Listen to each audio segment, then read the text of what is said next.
Jai Guru, everyone. Jai Guru. Jai Guru. Welcome to this episode of the podcast that we do about the film Awake, the Life of Yogananda. Today we have reached minute 57. I'm going to be hosting today. I'm Mike, and today we have Chris and Priyank again. How are you guys doing, Priyank? Very good. It was good. Short weather update from England. It was good to hear your variation on the intro. I've got a stock intro, whereas you always depending on what just happened in your life, you change the intro, I feel. Absolutely. Yeah, it is a reflection of my life. Yes. Sometimes you're like, where am I? I'm in a new place. Let me do a completely new intro. I am in a new place. Yes. That's why I blurred my background. I'll let Chris go, then I've got something to say. All right. Podemos following Português for our Portuguese speaking people. Muito bem. Eu estou ótimo. Tudo bem. Sounds legit, man. Sounds legit. Very good. Sorry, Priyank, I asked Priyank just before we came on, how many languages does he speak? So I think he said French, and well, you can tell us what you speak in more Indian dialects. A couple of the Indian languages, but I don't know if you could count them as separate languages, even though officially they are separate languages. Should we like mix in just for any audiences in India, Brazil, Portugal, like every other answer just speak another language? Oh, that would be cool. Yeah, let me do that. Let's see how many Gujarati people there are. How many languages do you speak, Mike? You're probably speaking 2 or 3 at least, I would think. Yeah, German, English, and then I think my third language would be Italian and some Spanish. He didn't even mention French, and his French is 10 times better than mine. So that means I speak minus. Like I can't express myself in French. I do understand things, but I can't really talk in French. Express yourself. Yesterday I was out with the monks are here from Mother Center for a monastic visit, which you two are missing this time. They wanted to go. One of the monks wanted to go to, the sites of William the Conqueror, because some of you may or may not know that there rumors are that he was Guruji in a past incarnation. And why and what purpose we have no idea. But the monks wanted to go there and go to the sites where there's a battle, the great battle, and where he built his first castle and things like that. So it's quite nice. And it's interesting because one of the monks was like, let's just. He was like, I don't really, I'm not really interested in the history. I just want to feel the energy of the place. And I thought, that's pretty deep. And we were just three of us were just talking just about random things. And one of the monks was like, oh, let's have a meditation now. And we were meditating in this tower. And surprisingly, there was 4 of us, and there was 4 cubby holes for the meditation. So it's of this tower, and we're all sitting in each of these cubby holes. When I say cubby holes, castles have these things where they've got a small slit opening, and it opens out on the inside where archers can do damage from to anywhere, but from the outside it's quite hard to get them. So we were sitting in each of these holes, and we had a really nice meditation. It was so powerful. Nice. Yeah, Chris. That's bound to be up there with your top 3, 5 strangest places that you've done a meditation. I don't know. I've meditated in pretty strange places, but perhaps that's for another time. That's another time. That's another question for another time. It's funny you say these things actually, because it's something I've read in Sadhguru's one of his autobiographies. I think he talked about visiting different places with some of his devotees, and how then from the past incarnations, the events that would have happened with these devotees that maybe shared lives with, it would have stirred the emotions or the problems of that time again in the devotees, and then they were able to go back and unblock the energies kind of that way, which I thought was a really, really interesting take. And ever since I read that, if ever I'm traveling and I suddenly get struck by certain feelings, I think like, I wonder if I've been here in past incarnation. I wonder if I've struggled here at a time. And it's kind of like a form of active meditation, isn't it? Just kind of going through, the motions and trying to let things go and bless things as you go through your daily life, because you never know what's really going on consciously, or you may never know. Some people might know. But certainly it's an interesting topic for sure. All right. Should we get on with the minute? Sure. Yeah, Let's why go. not? This minute is very interesting because there is actually 3 very big personalities in there. Like you have like some minutes where you don't really have so much happening, so many events, and then here they throw in George Harrison. Then you get Brother Anandamoy. Then you get Sister Parvati. And why is that? And Why is that interesting, Mike? because this is like you say in England, right? You wait for the bus for an hour and then 3 buses come at once. It's kind of like that. So it's interesting for us loser podcasters that are analyzing this movie by the minute. Yeah, but also for the listeners, they probably go like, okay, suddenly there's a lot of different things. And sometimes we expand a lot on small things, and sometimes we don't have the time to talk enough about big things, but that's kind of the nature of it. So let's start out with so first of all, I want to say there's an overarching theme, and that's summarized by what Sister Parvati says, and it's about changing the grooves in your brain. And the most powerful thing she said was that Master at times would look at you and change the grooves in your brain for you, which is crazy. And that's of course ties in what we talked about last time about neuroplasticity. But anyways, let's not get ahead of ourselves. Let's start with George Harrison. We talked about him already. We know he was a devotee. And he talks about this as well, about changing the grooves in your brain. And since we already talked about him before, so we don't want to talk about his history.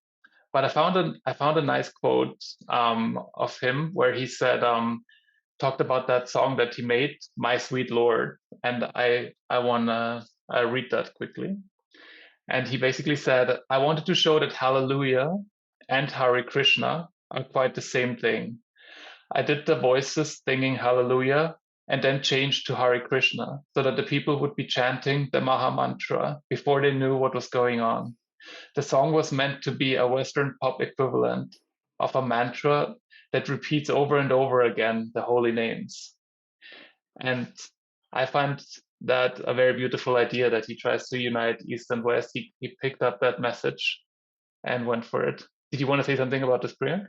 Yeah, you said exactly what I was going to say. I think that's a really cool. I had noticed that he'd done that in the song. I really loved it, but I hadn't known that he was doing it to trying to kind of merge. I thought he was just using his artistic license. Like one day he felt like saying Hare Krishna, and one day Hallelujah. But they sound they do sound quite similar. Chris?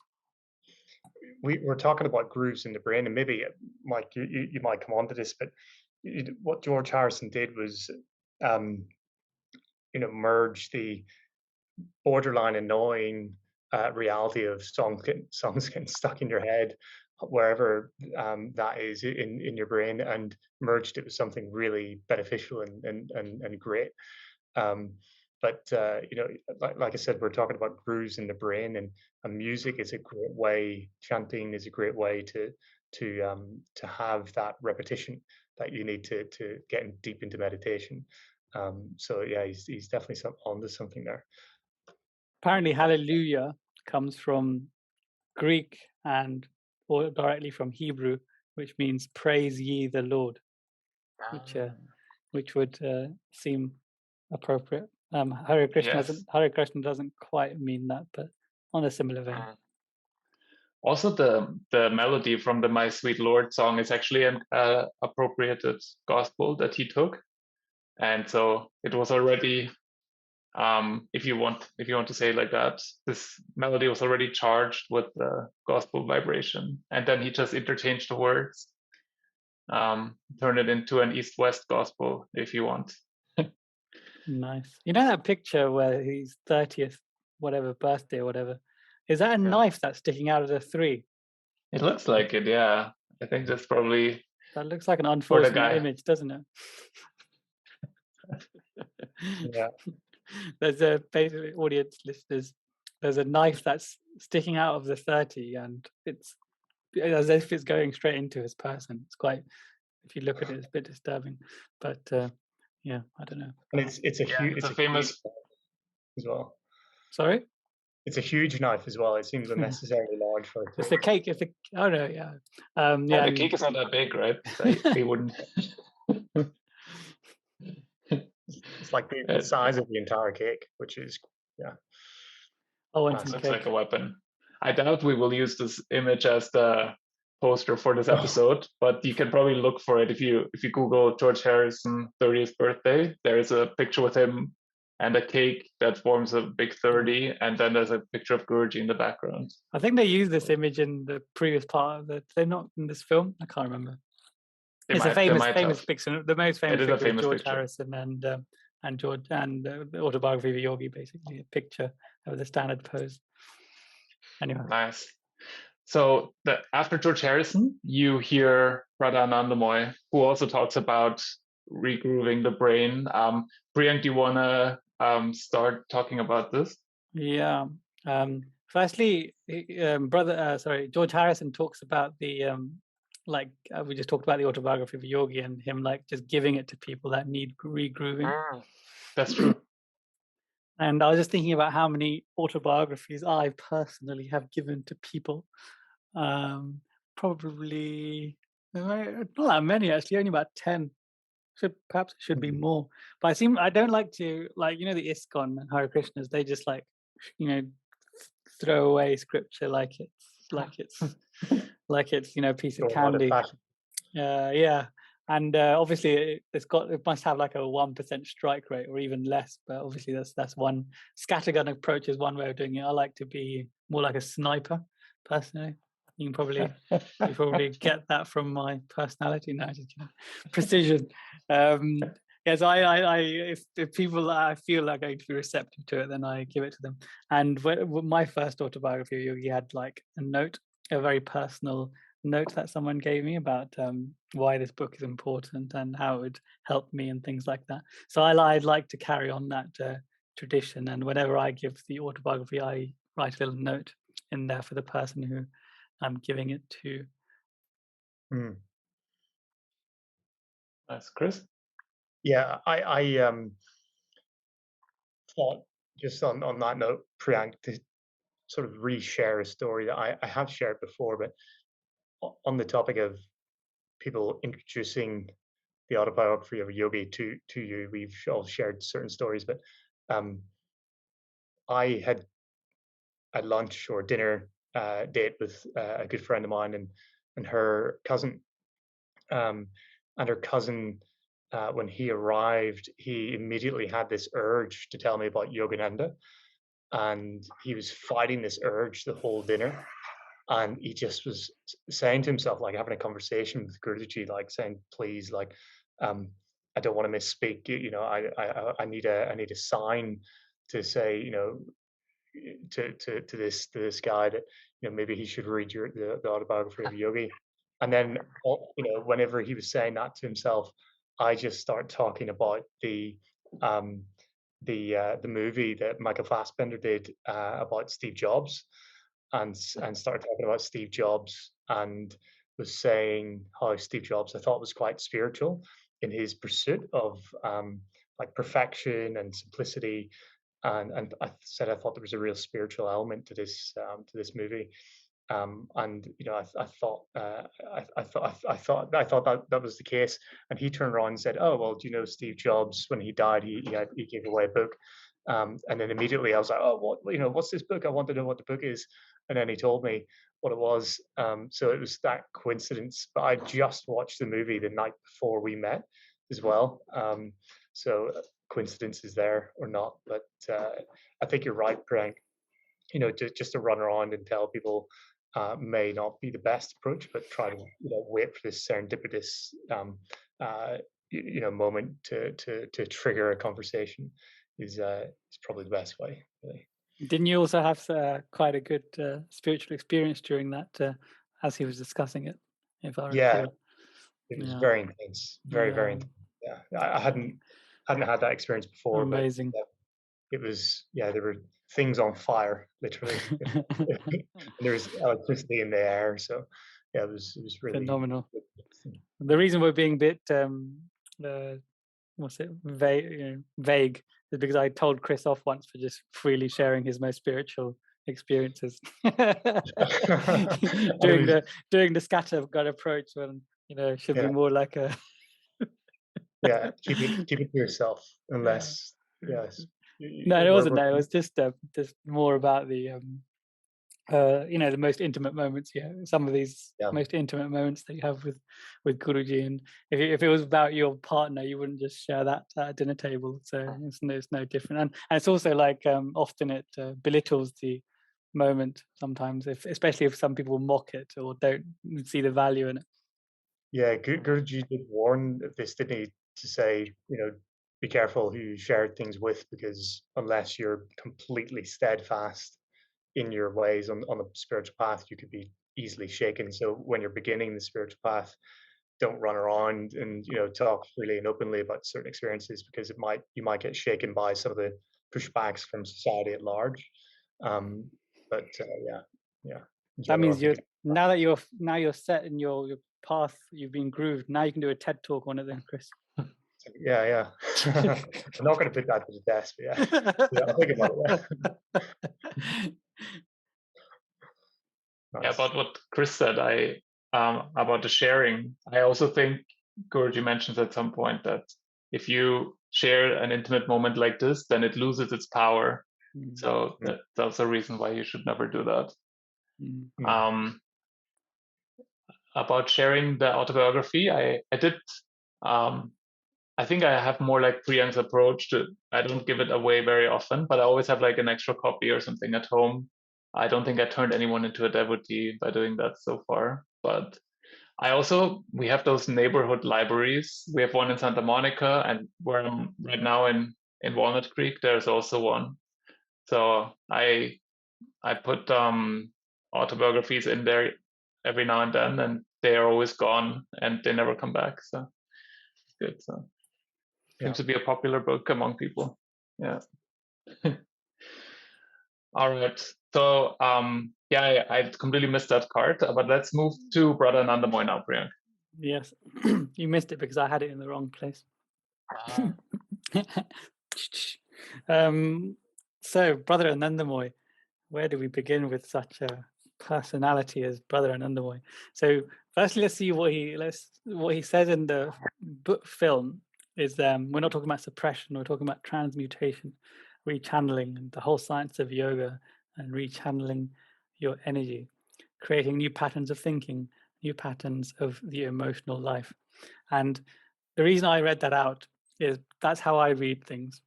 And Brother Anandamoy has his own, probably the most unique style of oration that I've pretty much ever heard. And it's so captivating. If you just hear, what he said there was pretty good, but I'll play some clips later.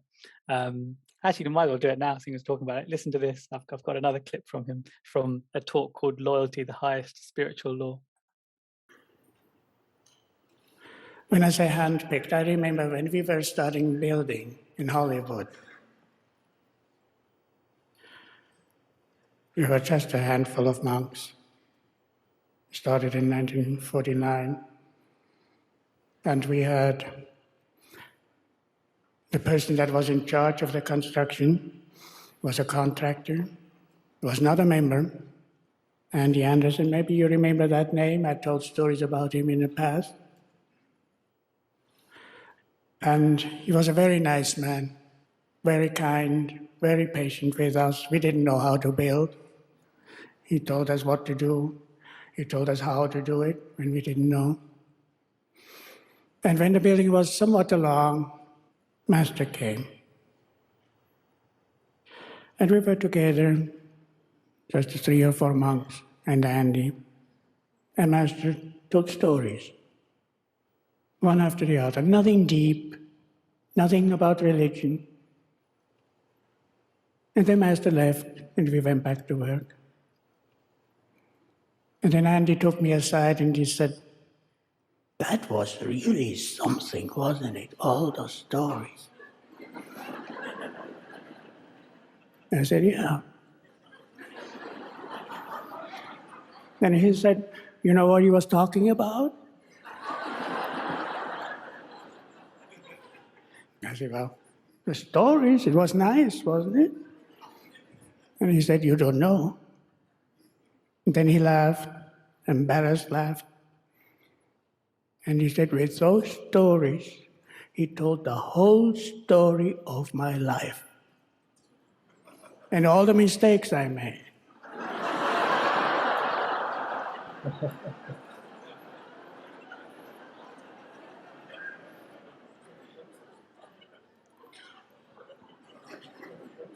He said, "That man knows everything about me."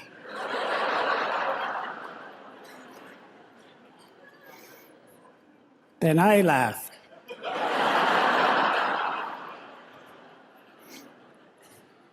I said, "I had the same experience when I had my first interview with him." He said, "Told you stories?" I said, "No." He asked me questions about my life, my studies, and so on. And the way he phrased the questions, I knew he didn't need any information.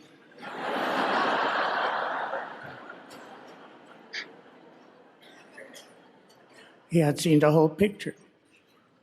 We'll stop it there. But I think you get my picture in terms of his oratory skills. So if you ever have the opportunity to go to the SRF page and download some of his talks, I really recommend that loyalty one, which I've mentioned before many times, but I've waited till now to talk about it. So let's talk about Brother Anandamoy, mate. He talked about his first meeting there with him. So Brother Anandamoy, he's from Austria, right, Mike? No? No, I German? think he's somewhere from Eastern Oh, Europe. Switzerland. Or is it? Swiss. Is that right? We Okay. should know this. We should know this. We should know this, yeah. Anyway, so let's talk about his first meeting. If you guys just open the first meeting card, guys. So I'll just read out. We'll read out these 3 paragraphs. I arrived in Hollywood Temple just in time. All the seats were taken. I stood near the side, near a window. The beginning of the service was quite dramatic. The curtain before the altar was down. It was like the stage of theatre. There was blowing of a conch and ringing of a gong behind the curtains. Then the curtain went up, and there sat the master, 2 young monks standing, one on each of his sides, being used to the puritanical churches of the Calvinistic Switzerland, so he must be from Switzerland, where any display of pictures, ornaments, or shows were unheard of. This sort of thing was rather startling, but it did not disturb me one bit. I just thought to myself, well, here in the Hollywood, he probably has to do it this way. I never saw the same display, curtain down, conch shell, etc. afterwards.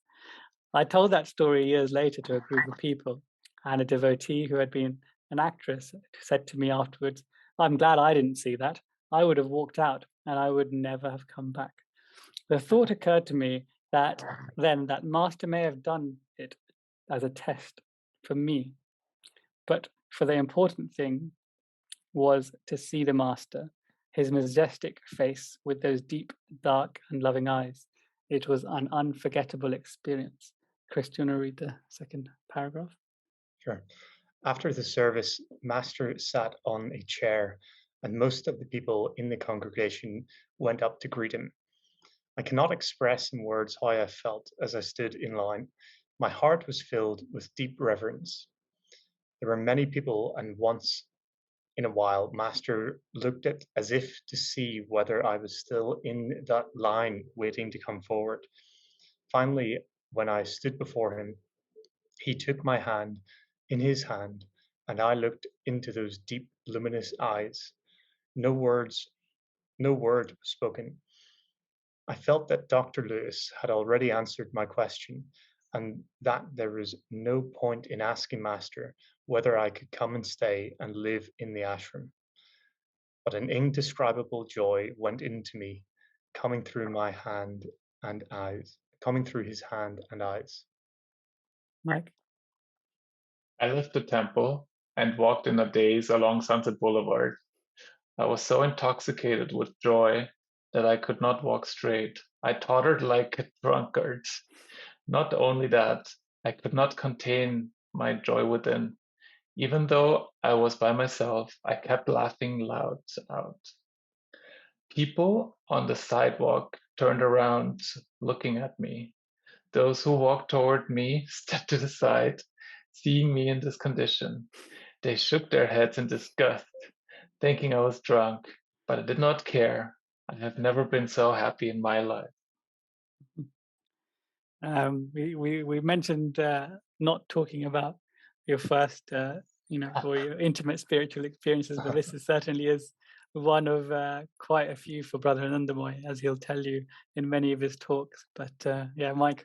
I feel like that's what Brother Dharmananda said that once, or no, it was Brother Achananda. He said, if something like this happens to you, and you are in this state where everyone around you sees it happens to you, then it is meant for you to share with other people.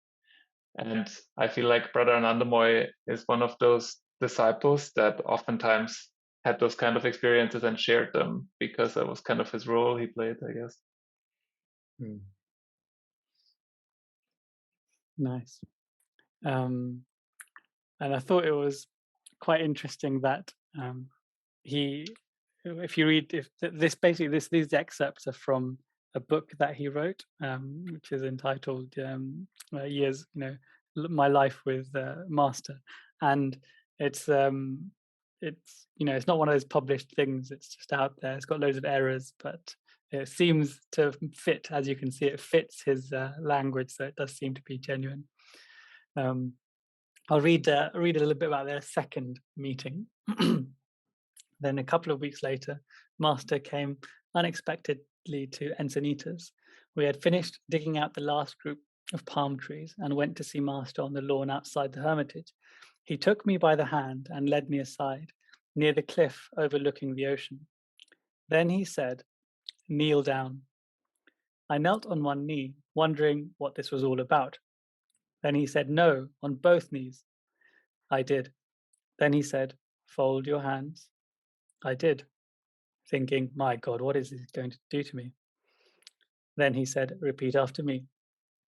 Master too had his hands folded and started with a prayer to God and the Self-Realization Fellowship, Gurus, and I repeated. And then he went on, and I tried to follow him, repeating as best I could with my limited English. He talked so fast that I could hardly keep up with him, and he went on for such a long time that I thought it would never end. The worst of it was that I did not understand a word he or I said. All I could do was to keep up with him.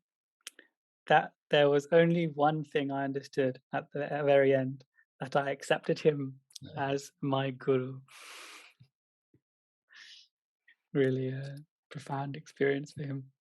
It's strange how Master would, I'm sure he didn't do this very often, so he would do various, no doubt change his approach to different disciples, and this this kind of thing I don't think I've read about with anyone else, so it's quite a unique little story that Brother G has shared in that book there. Mike? I feel Brother Anandamoy's discipleship in Guruji's time was very blessed with Guruji's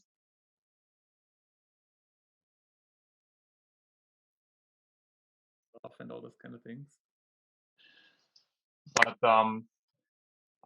I feel like he's very hands-on with, like Guruji is very hands-on with Brother Anandamoy through his discipleship, which is great. I think that's why he has so many good stories. Mm.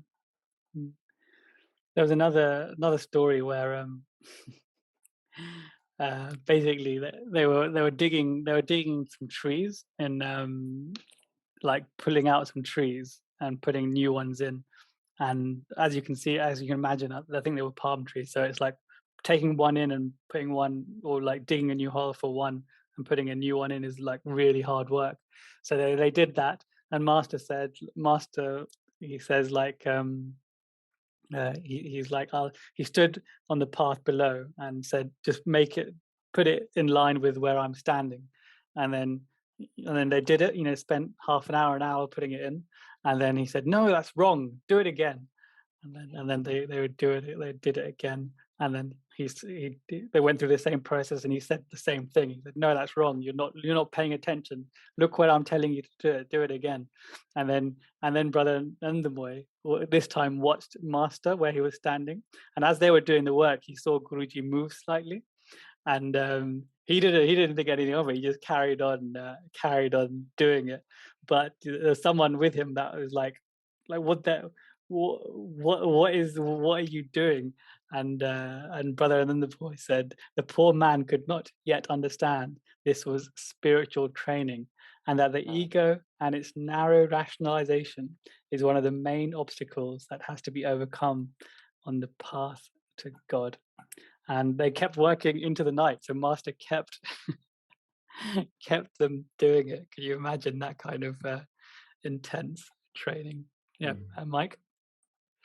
That's great. I think maybe that's why I really like a lot of his stories too. I think this is a reoccurring theme with him, like being very dedicated to the guru and not questioning what the motive is behind his wishes.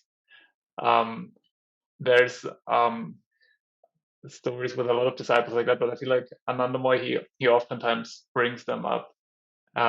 There's this one story that we were going to mention in a previous episode, but we didn't talk about it. The one where Guruji gives him an avocado, and he goes like, "Oh, I was so glad that Guruji gave me something, but I hated avocados." And so he felt that this was like a bad omen that he would get an avocado, and then next time Guruji came out, he was somehow trying to avoid him because he didn't want another avocado. and then it concluded somehow, but basically the story was that when the guru gives you something, it is important. It is like an offering, so you have to honor it, even if it's an avocado. And the Guruji gave him pistachios with the avocado, and then he actually liked it. Yeah. Nice.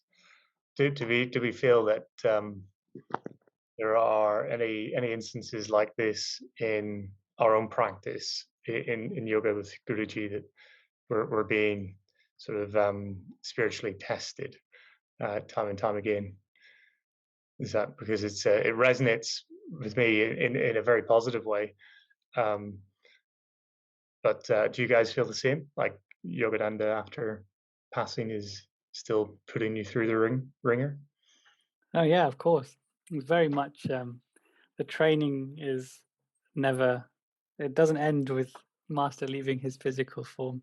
In fact, I'm not sure. He said. I'm pretty sure he said that he can do more when he's not in the physical frame than when he is. So like the training probably got even harder or even more severe for Brother Anandamoy and the others, perhaps when after Guruji took his Mahasamadhi, and for us, the rest of us disciples, no doubt too. Yeah, I feel like it's a kind of analogy for our whole life, right? Because life doesn't always turn in the directions that you were planning, or that you were thinking this is the right thing for me. But oftentimes you feel like the guru intervenes for you and kind of makes something happen, and then no matter what it is, I think as a disciple, you are supposed to just take it and say, "Thank you, Guruji, for this gift that you gave me." definitely. Guruji wasn't without his own challenges and trials himself, right? We've covered those in depth in this podcast. So maybe the greater the trials, the greater the strength, spiritual strength Yeah. required. How much can you overcome, isn't it? Yeah. How much do you want to grow? Exactly. What level are you? Are you on God mode? Yeah. For all the non-gamers Gamers. out there, yeah. Yeah. God Yeah. mode is basically when you can do anything you want. You're like basically it's a cheat where you can do anything you want in the game that you're playing. It defies and Overwhelming. breaks all the rules. Yeah.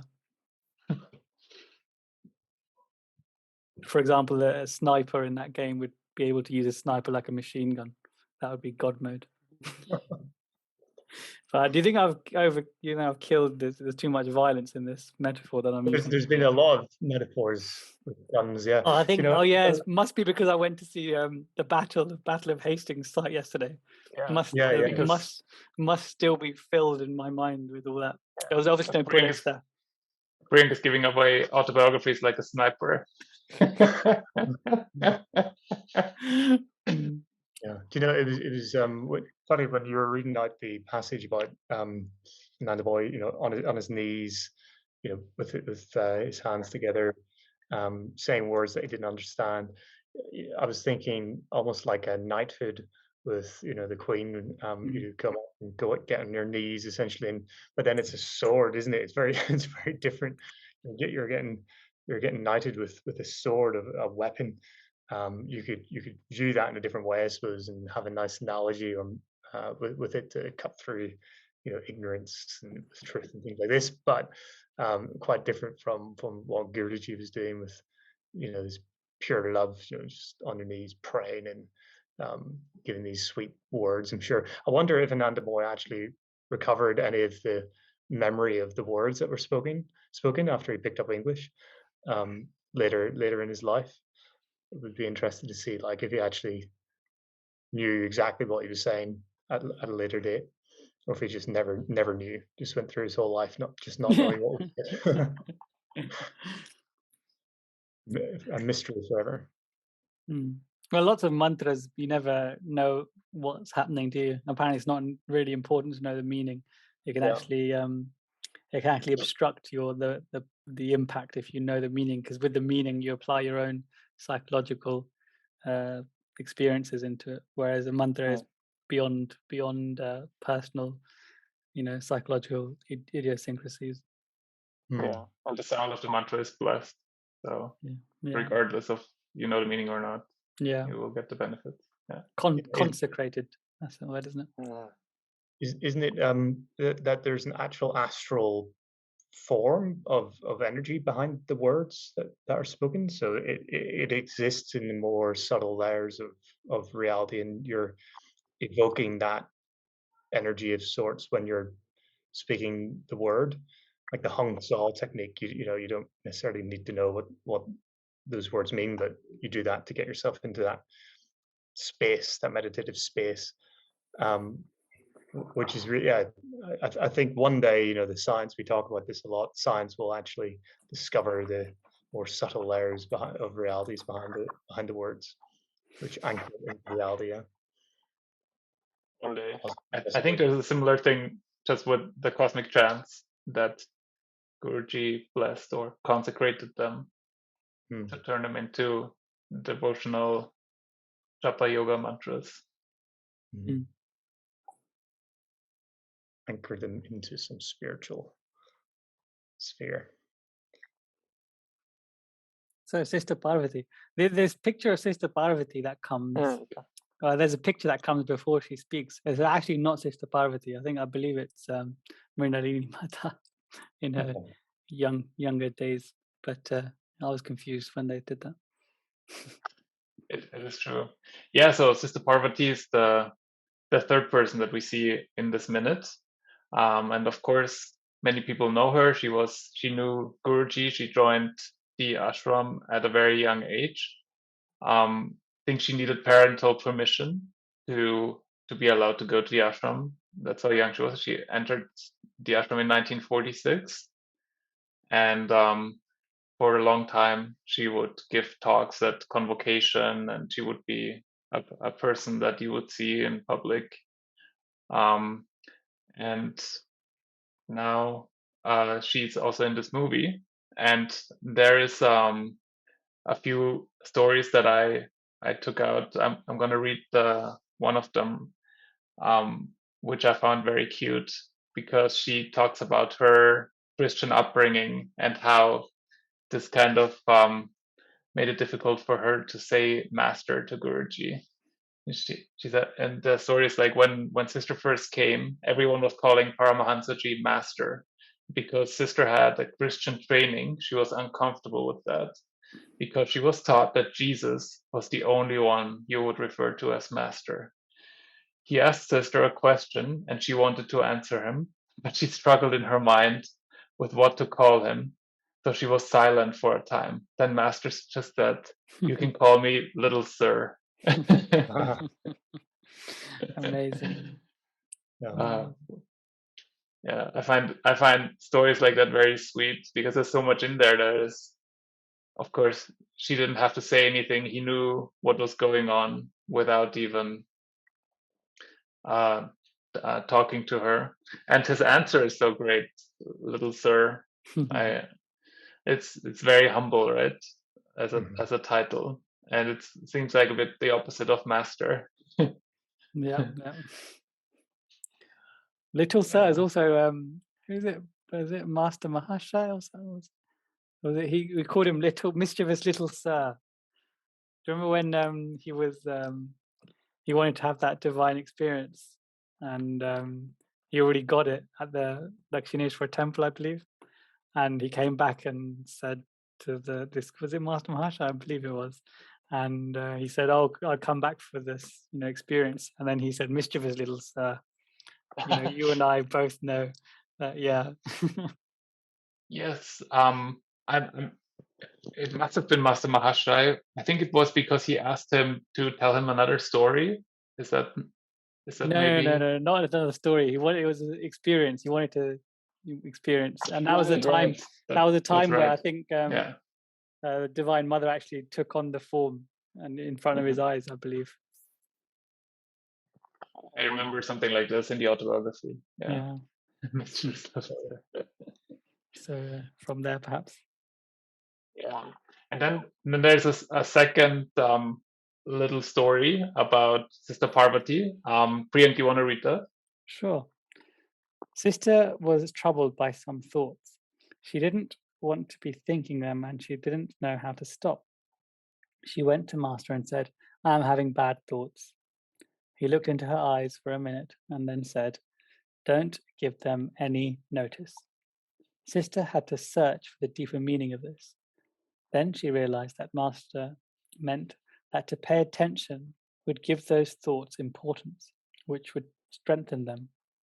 When Master looked into your eyes, he changed your brain cells.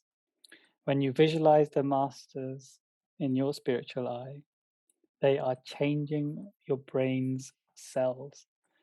Wow.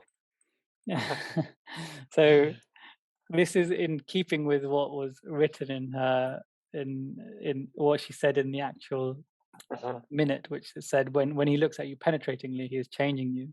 He said when he has looked at you, he was changing your brain cells, and he did. But the beautiful thing here is when you see them in your mind's eyes, i.e. when you visualize the Master in your spiritual eye, they are changing your brain cells. So it's a process which requires no picture other than your own imagination and your own memory of what the Guru looked like, or what Babaji, and which is why they probably got Master took so much effort to draw that picture of Babaji, which is probably still the only picture of Babaji in existence. Yeah, Chris. Yeah, it's such a fascinating concept, isn't it? And we talked a few times before about putting in the effort to meditate, and maybe is it 50% of the efforts, the spiritual progress that you make will be from your own efforts, and 25% will come from somewhere else, 25 will come from your guru. 25 so is your effort, 25 is Guru's, and 50% is the grace of God. it is the grace. Sorry, thank you very much. Yeah, that's The right. grace of God. Yeah.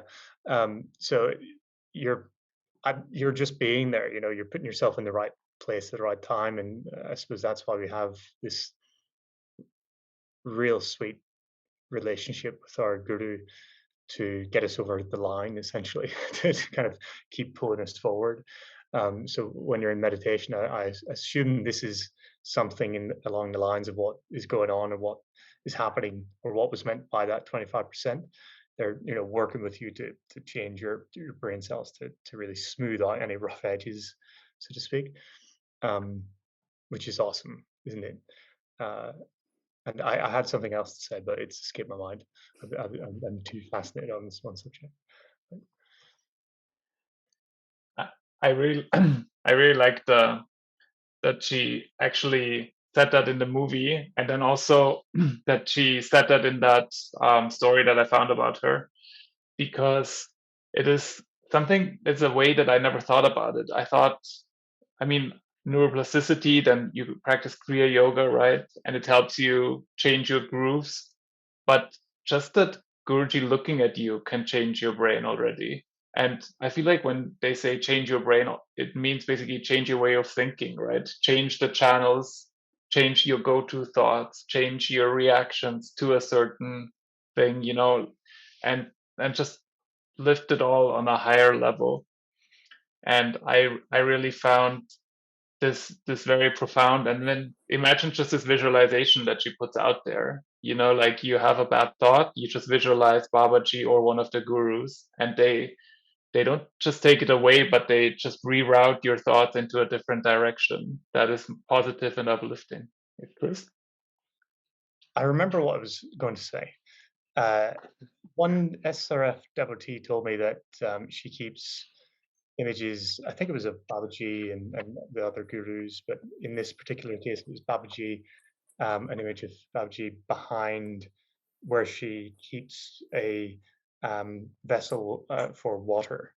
And she says that it helps purify the water, simply having the image there or even underneath the vessel, which I thought was really fascinating. I don't know if you guys have heard that, maybe purifying the air, the water, the surrounding space. But when I heard that, I thought that was pretty epic. Pretty cool. Yeah. I think I'm sure it's true. I've been traveling a lot recently, and like I always try to keep like little pictures of some of the gurus around me, because I don't know if it's visible, but that's Dayama. And I have another picture of Guruji, because I feel like that kind of changes the vibration of a room already. And sometimes, you look somewhere and there's Guruji. Great. Okay. Following you wherever you go. Yeah. Yeah, I feel like this is super helpful to keep your life centered, because especially when you travel, I feel like it's easy to get out of that kind of spiritual groove that you built for yourself, and those are little helpers.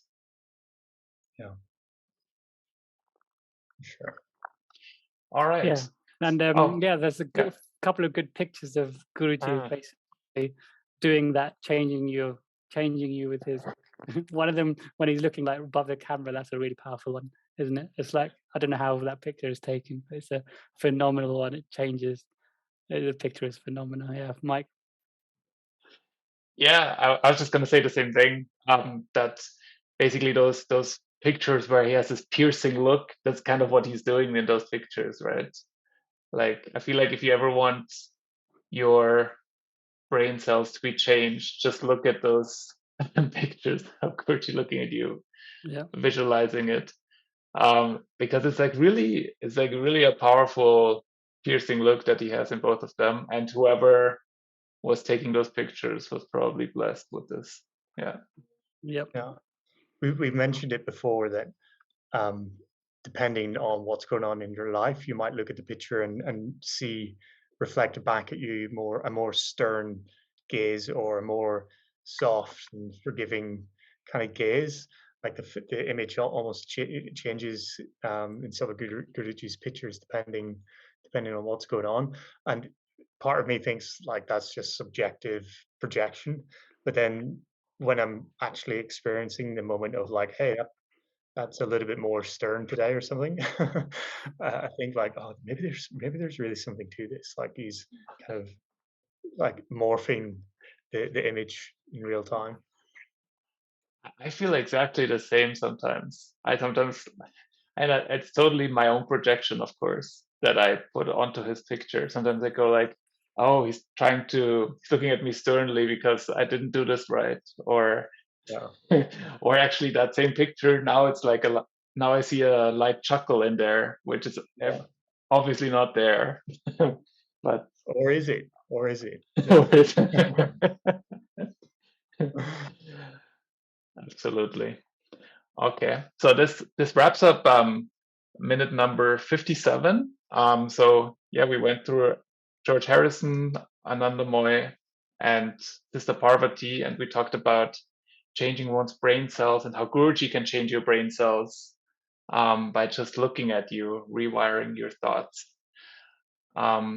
This is it. Next will be minute number 58. I want to thank everybody. Jai Guru. Jai Guru.